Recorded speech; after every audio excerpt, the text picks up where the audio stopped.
할렐루야. 우리 히스토리 교회 여러분, 오늘도 주일 예배에 나오신 주의 사람들, 하나님의 사람들을 주의 이름으로 환영하고 축복합니다. 오늘도 주시는 말씀을 통하여서 내게 주신 말씀으로 잘 적용해서 하나님이 기뻐하시는 믿음의 삶을 살아가시는 믿음의 성도님들, 또 우리 히스토리 교회 모든 성도님들이 되시기를 주의 이름으로 간절히 축원합니다. 아멘은 크게 해도 돼요. 아멘. 아멘. 예, 우리 집 식구예요. 실시간으로 예배드려서 그렇습니다. 자, 하나님 말씀을 보겠습니다. 하나님 말씀은 사도행전 1장 9절로 14절의 말씀입니다. 사도행전 1장 9절로 14절. 네, 오늘 말씀의 제목은 다시 기도할 때입니다. 다시 기도할 때입니다. 라는 말씀의 제목으로 은혜의 말씀을 나누기 원합니다. 우리는 역대급 심란한 때를 보내고 있습니다. 성경을 보니 이런 혼란스러운 때를 보냈던 사람들이 있었습니다. 그것은 바로 부활의 주님을 맞이한 제자들의 모습이었습니다. 부활 후에 제자들의 행적을 보면 구심점을 잃은 제자들이 잠시 방황했던 모습을 찾아볼 수 있습니다. 3년 동안 그들의 삶의 전부였던 예수님이 그들과 함께 계시지 아니하니 또 이제 하늘로 올라가시면 우리가 어떻게 해야 하지? 라는 마음에 혼란스러움이 있었을 것입니다. 그런 제자들에게 다시 복음 앞에 살게 하고 이제 초대교회의 영적인 지도자로 탈바꿈하게 된 그 첫 단추가 어떻게 끼워지게 되었는가? 바로 오늘 본문에서 설명되어져 있습니다. 제자들은 이때 어떻게 극복하고 또 어떻게 믿음의 길대로 갈 수 있었을까요? 오늘 말씀을 통하여서 그 지혜를 본받고 또 우리의 믿음을 세우는 복된 시간이 되길 간절히 소망합니다. 우리가 너무 잘 아는 것처럼 예수님은 하늘로 올라가시기 전 유명한 지상 명령을 남기셨습니다. 오직 성령이 너희에게 임하시면 너희가 권능을 받고 예루살렘과 온 유대와 사마리아와 땅끝까지 이르러 내 증인이 되리라. 이 말씀을 남기셨죠. 그리고 하늘로 올라가셨습니다. 제자들이 하도 뚫어지게 하늘을 쳐다보고 있으니까 11절의 말씀처럼 천사가 와서 이렇게 이야기합니다. 갈릴리 사람들아, 어찌하여 서서 하늘을 쳐다보느냐. 천사들은요, 제자들아 또는 베드로야, 요한아, 야고보야 이렇게 부르지 아니하시고 뭉뚱그려서 갈릴리 사람들아 라고 불렀습니다. 이것은 자기 제자가 아니어서 그렇게 불렀다라고 생각할 수도 있습니다. 그러나 여기에는 좀 다른 의미가 담겨져 있습니다. 한 사람 한 사람, 우리가 볼 때는 너무나도 위대한 제자들이고 또 초대교회를 대표하는 위대한 사도였지만 천사의 눈에 볼 때는 그저 갈릴리에 살고 있는 그런 평범한 사람이 지나지 않았습니다. 천사의 눈에 볼 때는 제자도 아니었고 사도도 아니었고 한 영혼에 불과했다는 것이지요. 제자들도 그러할진데 우리들도 하나님 앞에서 또 천사들이 보기에는 아무것도 아니라는 것입니다. 이거는 물론 저에게 더 많이 해당이 됩니다. 제가 지금은 설교를 하고 있는 목사지만 알바하러 바깥에 나아가면 그냥 40대에 배 나온 아저씨예요. 저희 유겸이가 너무 웃네요. 맞아 아빠 배 나왔지, 나만 배 나온 게 아니지, 막 그렇게 아빠를 비웃듯이 쳐다보고 웃고 있는데 정말 맞습니다. 세상 사람들이 보기에는요, 모든 사람, 모든 직분을 떠나서 목사, 장로, 권사, 집사를 떠나서 하나님 앞에서는 그저 구원받아야 될 한 영혼에 지나지 않습니다. 그렇게 우리가 착각하지 않고 정말 주님의 한 영혼으로 늘 십자가 앞에 서야 할 것입니다. 사랑하는 우리 성도 여러분들도 예수님의 제자들처럼 천사들 보기에는 평범한 갈릴리 사람들이었음을 잊지 아니하며 늘 십자가의 도움이 필요하고 늘 십자가 보혈로 새로워야 살 수 있는 믿음의 사람임을 생각하며 그렇게 성실하고도 겸손하게 믿음의 삶을 살아가시기를 간절히 소망합니다. 다시 본문으로 돌아가면 천사들이 이야기하죠. 갈릴리 사람들아 어찌하여 서서 하늘만 쳐다보고 있느냐. 이 말은 주를 바라보는 일이 한심하다라는 말을 이야기하는 것이 아닙니다. 어찌 아무것도 하지 않고 보고만 있느냐라는 뜻입니다. 이 본문에 자세히 보다, 제자들이 자세히 보다라고 하는 기록이 되어져 있는데 이 원문의 뜻은 정신없이 주목해서 보고 있는 상태를 말합니다. 이토록 신비한 예수님이 하늘로 올라가시니 그 다음에 무슨 일이 일어날까? 정말 하늘에 올라가신 거 맞아? 떨어지시면 어떡하지? 라고 정말 그야말로 뚫어지게 또 정신이 나갈 정도로 그렇게 쳐다보고 있었다는 겁니다. 아마도 자신의 살을 꼬집어도 믿길 수 없는, 그리고 일평생, 아니 역사상 다시 볼 수 없는 그 장면을 제자들이 보고 있었다는 것이지요. 그러나 이런 상황이 있다 할지라도 믿음의 사람들은 사명을 놓쳐서는 안 된다는 것을 천사들이 일깨워주고 있습니다. 이처럼 믿음의 성도는요, 우리의 마음의 눈과 마음의 귀를 늘 정말 예수님을 향해 있어야 하는 것은 맞습니다. 그러나 그렇다 할지라도 우리의 삶을 포기하거나 또는 삶에 불성실하게 살아서는 안 된다는 것을 가르쳐 줍니다.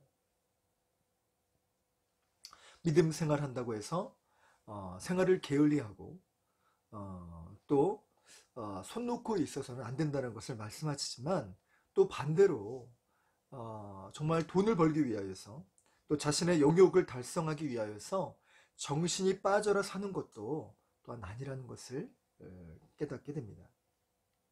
우리가 그럼 이 땅에서 어떻게 살아야 되는가 하면 하나님의 영광을 위해 또 그리스도의 편지되어 덕을 세우기 위해 이 땅에서 성실하게 살아야 할 필요성이 있다는 것이지요. 그럼 우리는 뭘 해야 될까요? 라는 이 답에 천사는 이렇게 대답합니다. 예수님은 올라가신 그대로 다시 오실 것이다. 맞습니다. 예수님은 다시 오실 것입니다. 그러니 다시 오실 예수님을 기다리는 마음으로 믿음의 성도는 살아야 한다는 것입니다. 초대교회 성도들은요, 곧 오실 예수님을 기대하며 살았습니다. 물론 그 이후로 2000년이 지나면서 믿음의 성도들에게 마음이 무뎌졌어요. 심지어 재림 불감증이 생기기도 했죠. 현재는 그 재림이라는 부분들이 희석이 돼서 이단들이 하도 말하는, 그래서 이단들의 이름이 예수 재림교 이런 이단들이 생기지 않았습니까? 그래서 그 재림이란 단어 자체가 너무나 희석되고 또 너무나도 오염이 됐어요. 그래서 재림에 대한 설교를 하면 마치 이단 아닌가? 마치 요한계시록에 대한 설교를 하면 신천지 아닌가? 라는 생각을 하게 되는 지경에 이르렀죠. 그러나 이 재림신앙은요, 너무나도 중요한 크리스찬들의 신앙이었고 예수님이 다시 오실 거라는 이 믿음의 긴장감을 가지고 살았을 때에 교회가 건강했고 신앙의 성도들이 단단해졌습니다. 우리 믿음의 성도들도 데살로니가 교회인처럼 정말 믿음의 정말 다짐을 가지고 예수님이 언제 다시 오실지 몰라 늘 깨어 있어서 또 늘 주님 바라보는 심정으로 살아야 할 것입니다.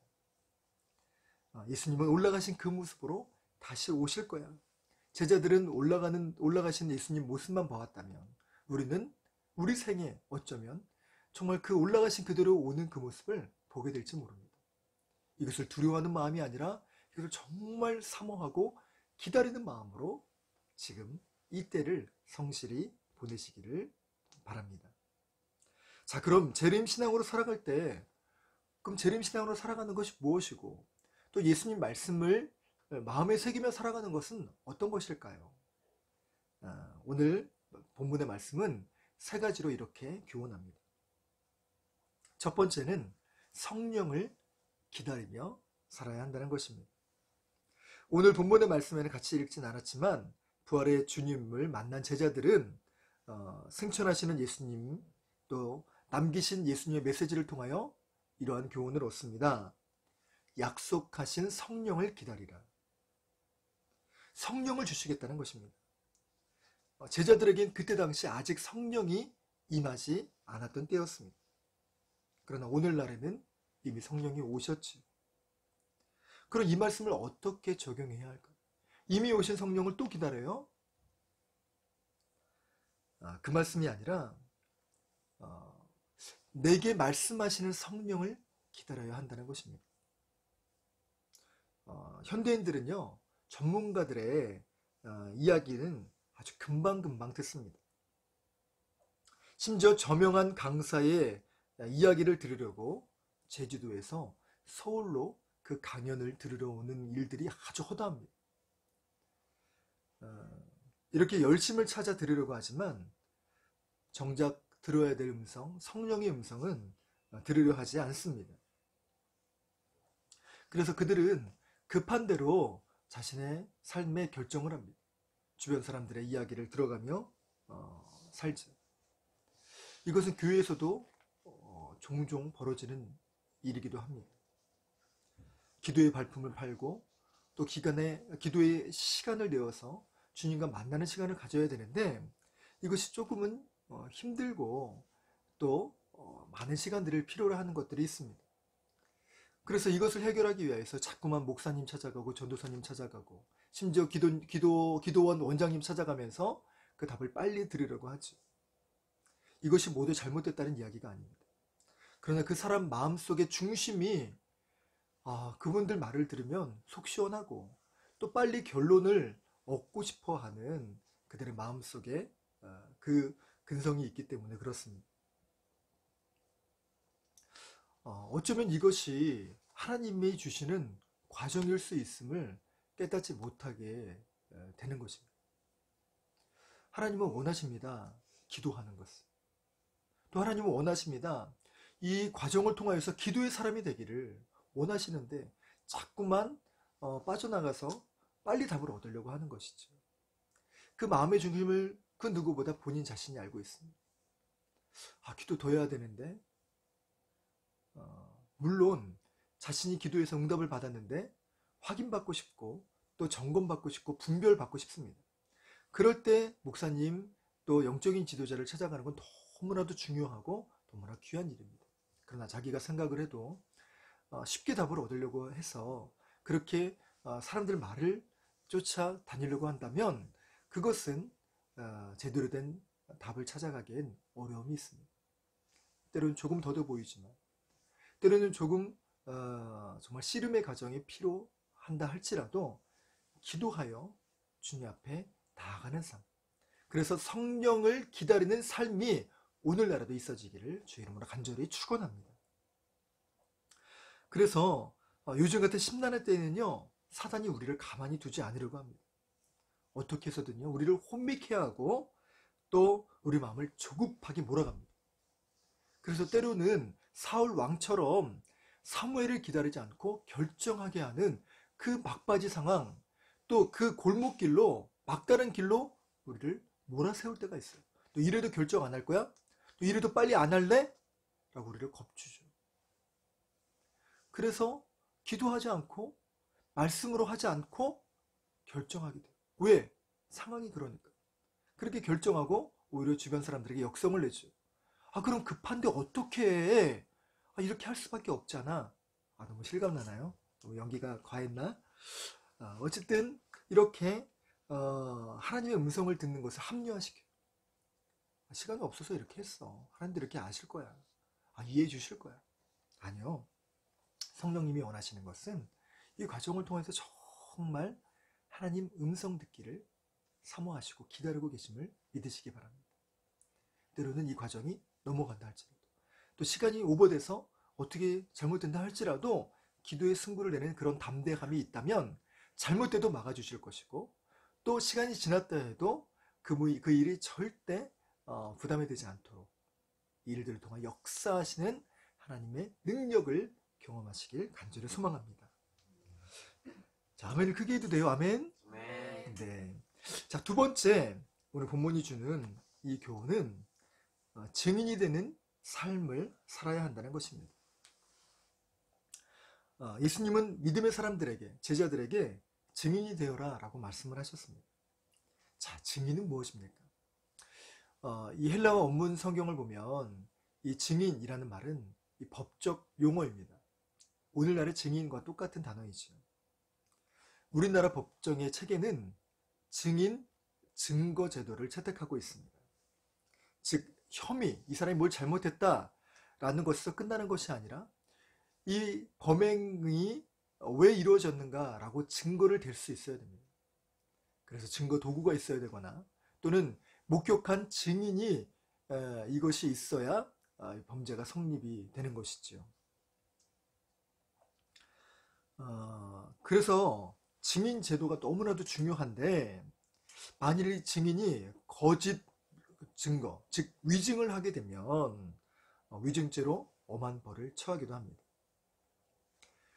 그런 면에서 예수님은 제자들에게 증인이 되어라 라고 명령하셨습니다. 그런데 현대인들은요, 증인된 삶으로 사는 것을 매우 부담스럽게 생각합니다. 그래서 증인대로 살지 않으려는 경향이 종종 발견되고는 합니다.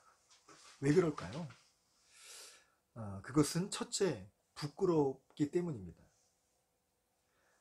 요즘은 교회에 다닌다라는 말을 하면 주변 사람들이 이게 아주 이상한 눈초리, 또 왕따를 당하거나 또 정말 그 싸잡아서 기독교를 비판하는 이야기를 듣고는 합니다. 그래서 나 교회 다녀요 라고 이야기하는 것을 말한 것 자체가 부끄러워하는 시대가 됐습니다.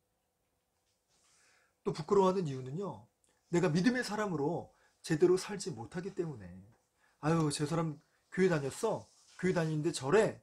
라는 그 말 자체가 너무나도 부끄럽기 때문에 또 그거를 공개하는 것을 또 꺼려하는 경우를 보게 됩니다.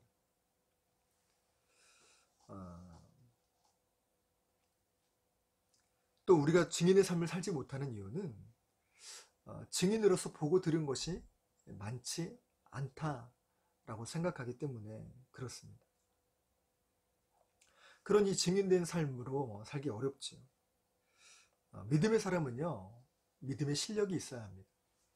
그래서 사도 바울 선생님이 고린도전서 4장 20절의 말씀에 하나님의 나라는 말에 있지 아니하고 능력이 있다 라고 말한 것처럼 믿음의 사람들은 우리 정말 믿음의 실력, 바로 믿음의 능력이 삶 가운데 나타나야 하죠. 그렇게 주의 권능을 체험하지 못하고 사니까 증인의 삶을 제대로 살지 못하는 것입니다. 반면 제자들은 어떻습니까? 보고 들은 게 너무너무 많지요. 정말 예수님께서 눈먼저를 뜨게 하시는 것을 보게 됐고 또 혈류병 걸린 여인을 낫기도 합니다. 심지어 죽은 나사로를 부르시면서 다시 살게 하시는 것을 보게 됐죠. 또 어떻습니까? 물고기 2마리하고 떡 5개로 5,000명을 먹이는 것을 자기 눈으로 봤죠. 또 물 위로 걸어오시는 예수님을 봤죠. 대단한 그 정말 스펙타클한 그 예수님의 행적들을 보고 들었으니 이야기할 게 얼마나 많겠습니까? 그런데 어떤 분은 나는 그런 것들을 경험하지 못하기 때문에 심지어 난 예수님의 음성도 듣지 못하고 예수님을 보지도 못했고 천국과 지옥을 난 체험하지도 못했기 때문에 난 그런 것이 없어서 난 듣고 말한 것을 말할 것이 별로 없어요 라고 이야기하는 성도님들도 있습니다. 물론 이 말은 반은 맞고 반은 틀리죠. 저 또한 그런 적이 있었으니까요. 저는 하나님을 만나고 나서 제일 억울했던 것이 있었습니다. 그 2가지가 있었는데 첫 번째는 이 좋은 하나님, 이 사랑의 하나님을 왜 이렇게 늦게 만나게 하셨어요? 라는 그 억울함이었어요. 두 번째는요, 정말 제자들이 샘나서 울었어요. 제자들이 믿음이 좋을 수밖에 없다고 저는 생각했어요. 왜냐하면 제자들은 3년 동안 예수님과 함께 했지요. 또 예수님의 사랑을 받았죠. 예수님의 권능을 체험했죠.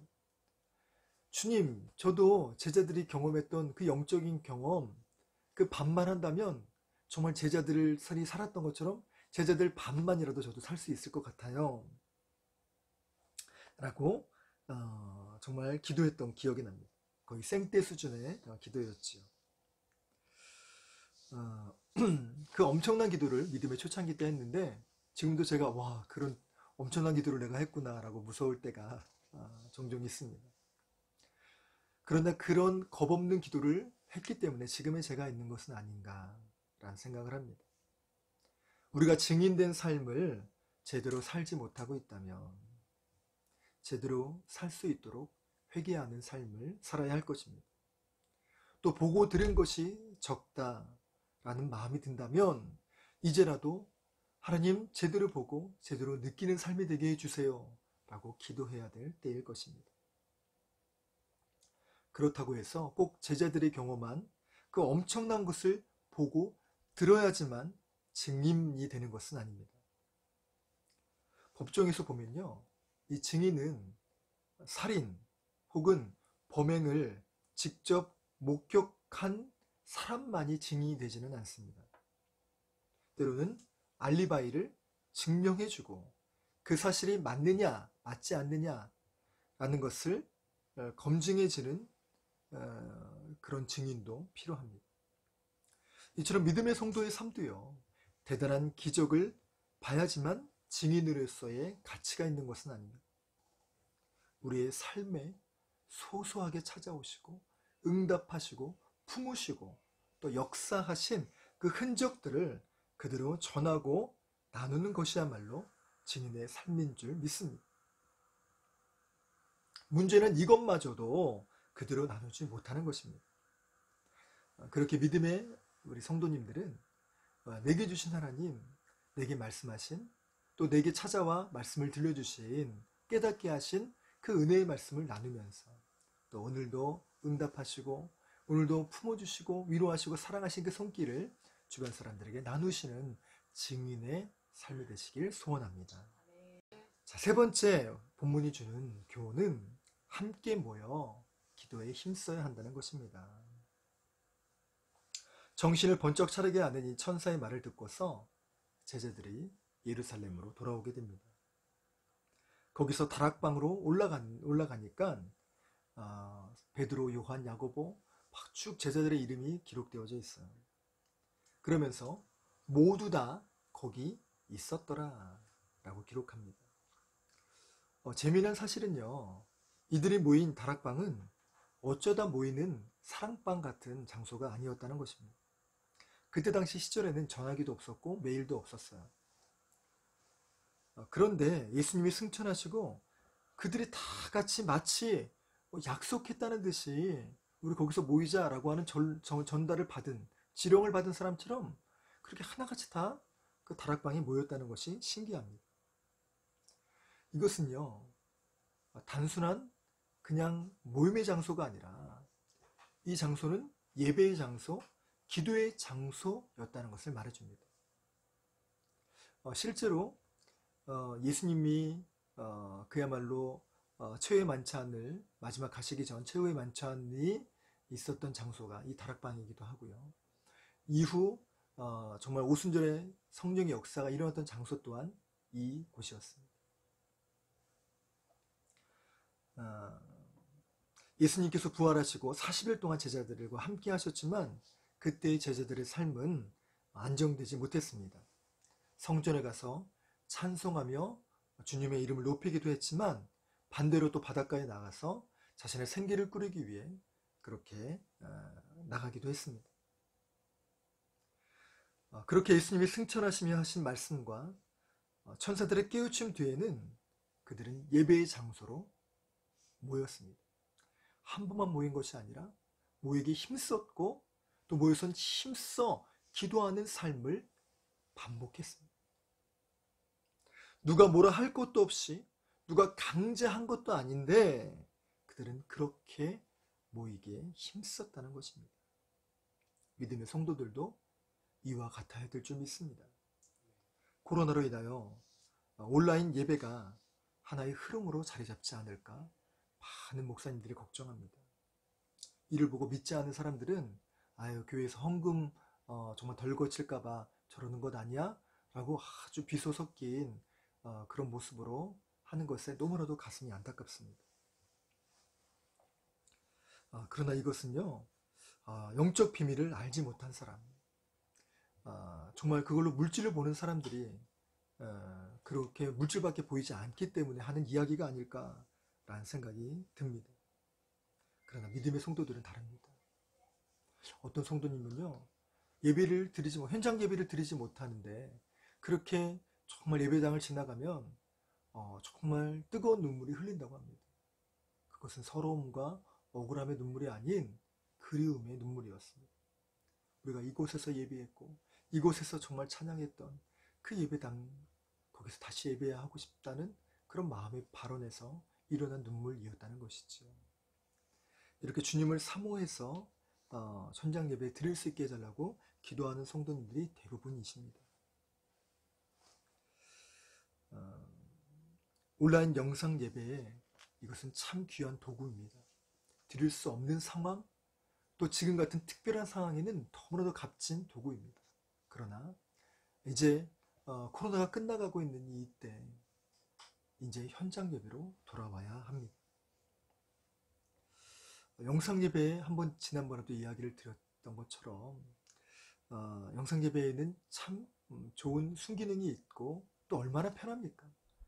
주차난도 없고 또 이동하는 시간도 줄고 그렇게 예배 드리고 또 삶으로 돌아오기 아주 간편하지 않습니까?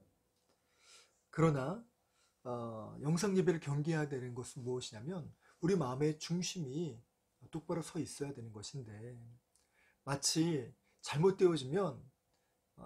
자칫 잘못되어지면 내 중심의 예배, 내 편의의 예배로 바뀌어지게 되면 그때부터 변질을 되고 그때부터 위험하게 되는 것입니다. 예배의 중심은요, 하나님이십니다. 그렇기 때문에 우리의 모든 마음은 하나님 중심으로 생각하고 집중해서 드려야 되는 것이 바로 예배입니다. 만일 우리의 편의 때문에 이 온라인 영상 예배만 고집한다면 그것은 안 될 것입니다.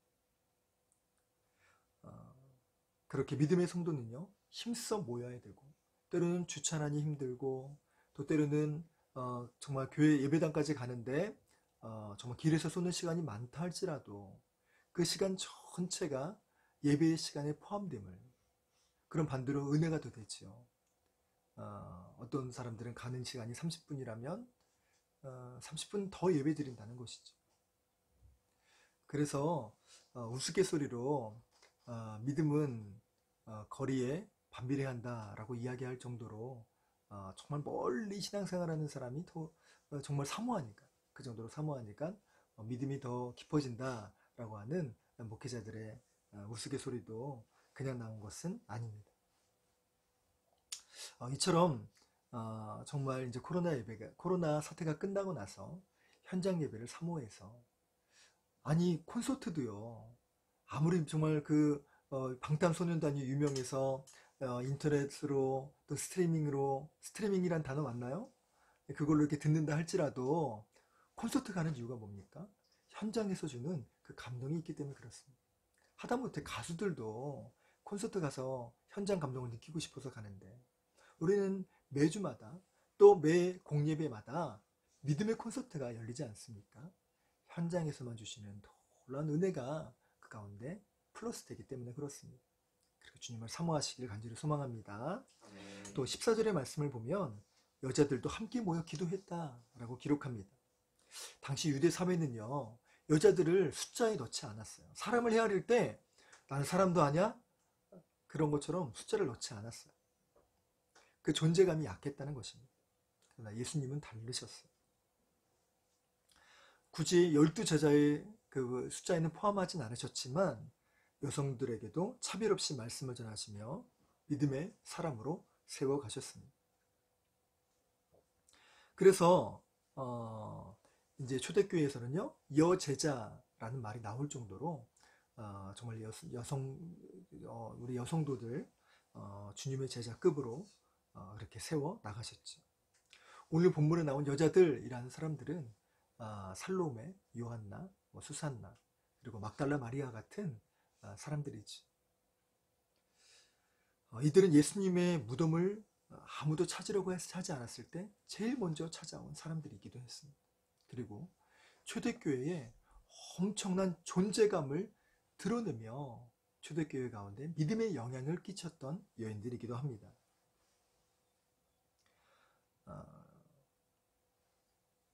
또 이 14절 말씀에서 놀라운 점은 예수님의 어머니이신 마리아도 나오는데 또 그 다음엔 아우들도 나왔다라고 기록합니다.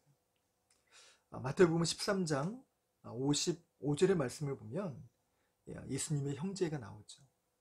야고보, 시몬, 요셉, 유다, 이렇게 남자 형제들 뿐만 아니라 두어 명의 누이도 있었다라고 기록합니다.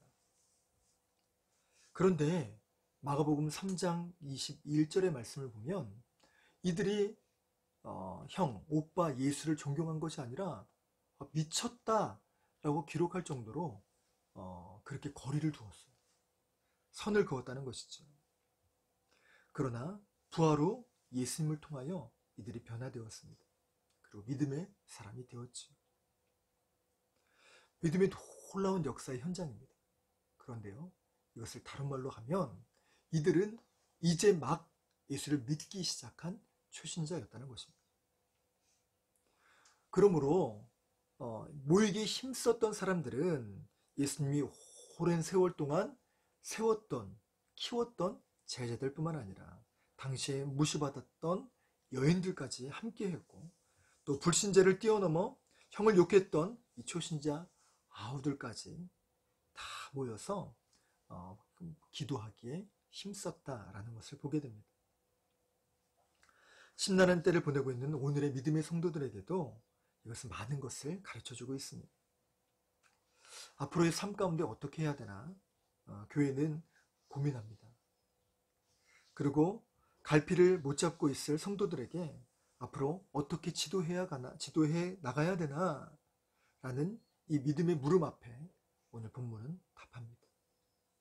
다시 기도해야 될 때입니다. 14절의 말씀을 보면 더불어 마음을 같이 하여 기도에 힘썼다고 기록합니다. 더불어 정치하는 것은 정치인들에게 맡기고 믿음의 사람들은 더불어 함께 기도해야 할 줄 믿습니다. 오늘 본문은 말합니다. 그냥 기도한 것이 아니라 오로지 기도에 힘쓰더라. 여기서 말하는 오로지라고 하는 성경 원문의 단어는 꾸준히 집착하다라는 것입니다. 아무것도 안 하고 오직 기도하기만 했다라는 말이 아니라 기도하는 일에 그야말로 집착하여 꾸준히 했다는 것입니다. 기도는 자신의 문제의 해결만을 위해서 하는 것이 아닙니다. 앞서 살펴본 말씀처럼 이들이 이렇게 마음을 오로지 하여 기도했던 제목, 기도했던 이유는 무엇일까? 그것은 세 가지입니다. 약속된 성령을 기다리기 위해서, 예수의 증인된 삶을 살기 위해서, 그리고 성령의 권능을 받기 위해서입니다. 유발 하랄이라고 하는 세계적으로 유명한 석학은 이렇게 말합니다. 앞으로의 삶은 코로나 이전의 삶과 코로나 이후의 삶으로 나뉠 것이다. 그 정도로 이 코로나는 많은 사회에 변화를 가져올 거라는 이야기입니다.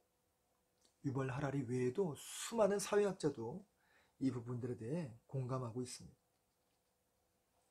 이 때에 그럼 믿음의 성도는 어떻게 해야 할까요? 같이 모여 침튀기며 바이러스를 양산하라 라는 말이 아닙니다. 그러나 반대로 모이기를 힘쓰는 것을 또한 두려워하지 말라는 메시지를 전하고 싶습니다. 저는 총선 결과 투표 과정들을 지켜보면서 한 가지 놀라운 점을 발견했습니다. 그것은 당선자 사무실에 모여서 많은 사람들이 앉아있는 그 장면, 물론 마스크는 다 쓰고 있었지만 그것을 지켜보면서 때로는 침울해하고 때로는 기뻐하고 또 당선이 확정됐다는 소식을 들으면 정말 환호성을 지르며 소리치는 그 장면을 보았어요. 근데 거기는 밀폐된 장소였습니다. 수많은 사람들이 모여 있었어요. 그런데요, 그 어떤 언론도, 그 어떤 답글에서도 왜 저렇게 모여 있어? 저 잘못된 것 아니야? 라고 비판하는 그 어떤 기사도, 그 어떤 사람도 저는 본 적이 없습니다. 물론 답글에는 그렇게 쓴 사람도 있겠죠. 그런 그 어떤 언론에서도, 그 어떤 뉴스에도 그것이 잘못됐다라고 이야기하는 한 곳, 한 컷, 한 글도 보지 못했습니다. 무엇입니까? 그들은 모여도 되는 겁니까? 그들이 모인 것은 당연한 것입니까? 세상 사람들의 손가락질은 왜 없을까요? 반면에 교회에서 마스크 쓰고 정말 소독 다 정화하면서 예배드리는 그 장면은 왜 그렇게 손가락질하며 또 나쁜 이야기를 쏟아냅니까? 당선을 축하하는 그 자리, 그것을 함께하고 싶어서 당연히 그렇게 모일 수 있는 건 아니야. 그리고 국회의원 당선됐다는 그 일을 자기 일처럼 기뻐하며 모이는 믿음의 그 동지들이 있다는 건 참 기쁜 일이죠. 그러네. 이 사실은 믿음의 현장, 예배당에서도 있어져야 되는 아주 중요한 장면이 아닐까 싶습니다. 믿음의 성도들은요, 국회의원 당선을 넘어서 천국 시민으로, 또 믿지 않는 사람들을 교회로 인도하는 그 장면은 천국 백성으로 인쳐지는 매우 기쁜 장면입니다. 그래서 예배에서 일어나는 그 기쁨의 찬송, 그것은 환호성이 되어야 되고, 그것은 국회의원 당선보다 더 기뻐해야 될 일이 아닐까라는 생각을 해보게 됩니다. 우리가 드리는 그 예배는 이 환호성과 기쁨, 이 감사와 감격이 넘치는 아주 생동감 있는 예배가 되어져야 할 것입니다. 애석하게도 우리 히스토리 교회는 아직 예배에 처소가 없어요. 그러나 믿음 가운데 드는 확신과 또 소망은 머지않아 예배당에 가게 될 것이다 라는 마음의 확신과 평안이 듭니다. 머지않아 그렇게 예배 드릴 때 또 믿음의 동역자들, 또 우리 히스토리 교회 성도님들 기도해 주셔서 이 일이 속히 오기를 함께 기도에 힘써 주시기를 간절히 소망합니다.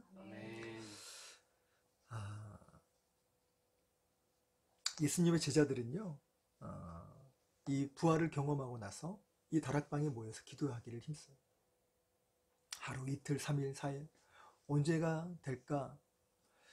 성경 기록의 역사를 보면 이것이 50일이 걸렸습니다. 그래서 오순절이라고 하죠. 그러나 딱 50일을 채워서 50일까지만 해야지 라고 한 것이 아니라 성령의 역사가 일어날 때까지 그들은 기도했을 것입니다. 그 걸린 시간이 50일이라는 것이죠. 믿음의 성도들 마찬가지입니다. 이제 코로나 이후의 사태를, 이제 경제적인 정말 후폭풍이 돌아오게 될 텐데 그 상황 가운데 우리가 언제까지 기도해야 되나요? 그것은 성령의 역사가 일어날 때까지 기도해야 될 것입니다. 믿음의 현장 가운데, 각자의 삶 가운데 매일매일 정말 기도하기를 간절히 소망합니다. 그럼 무엇을 기도해야 될까요? 말씀드린 것처럼 제자들의 기도 제목과 크게 다르지 않을 것 같습니다. 우리의 문제, 우리의 아픔, 이것을 위해 성령이 역사하실 때까지 기다리며 기도해야 될 줄로 믿습니다. 두 번째, 부활의 주님, 내가 만난 하나님을 증거하는 증인의 삶을 살아야 할 것입니다. 세 번째, 앞으로 다가올 것이 환난이든 유혹이든 시험이든 이것을 잘 견디며 이겨낼 수 있도록 또 성령의 권능을 받도록 기도해야 될 것입니다. 믿음의 성도들이 기도할 때 대한민국이 바뀔 것입니다. 우리의 도시가 바뀔 것입니다. 우리의 가정이 바뀔 것입니다. 그리고 제일 중요한 내가 바뀌게 될 것입니다. 이제 코로나 사태가 진정돼서 많은 성도들이 설레임으로 예배당에 찾아오고 또 그렇게 믿음에 정말 처음 나가는 그 기쁨으로 그렇게 주님을 만나게 될 것이죠. 그러나 이 가운데 놓치지 않고, 아니 더 잘 아시겠지만 이때 더욱 기도에 힘쓰는 시기, 또 힘쓰는 때가 되기를 간절히 소망합니다. 그리하여 믿음의 역사가 우리의 삶 가운데, 또 우리의 현장 가운데, 우리의 주변 가운데 아름다운 간증의 역사로 또 증인되는 삶이 더욱더 있어지는 복된 우리 히스토리 교회 모든 성도님들이 되시기를 주 예수 그리스도의 이름으로 간절히 축원합니다.